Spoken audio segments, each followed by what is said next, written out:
Hello friends, কেমন আছো তোমরা? আশা করি সবাই ভালো আছো।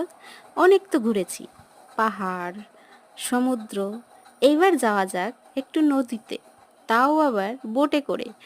এই নদীতে আমরা যখন 3 দিন একটা বোটে কাটাবো, তাহলে ভাবতে পারছো কেমন হবে এই দিনটা?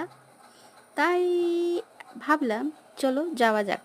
এইবার 3 দিনের এক্সপিরিয়েন্সটা নেওয়া যাক, যেখানে থাকবে দুই পাশে জঙ্গল আর সেই নদীতে একটা বোট, ওই বোটে থাকবো আমরা।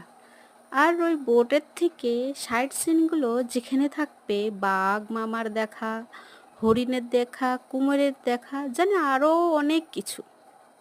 তাই এইবারে আর সাথে থাকবে অনেক কিছু খাওয়া দাওয়া। এই এক্সপিরিয়েন্সটা আমার কিন্তু প্রথমবার। আমার যে কি এক্সাইটেড হচ্ছে, আমি যে যাব আর 3 দিন এই বোটে কাটাবো, এই জিনিসটা আমি ভেবেই এত হ্যাপি, সেটা তোমাদের কি বলবো। তাহলে যাওয়া যাক। এই জায়গাটার নাম হলো সুন্দরবন। দেখো এই ব্রিজটা নদীর উপর থেকে কেমন, বোটের উপর থেকে কেমন লাগছে, যেন আমি এই নদীটারে, ব্রিজটা ছুঁয়েছি। আর তারপরে নদীতে এত ভালো লাগছে না,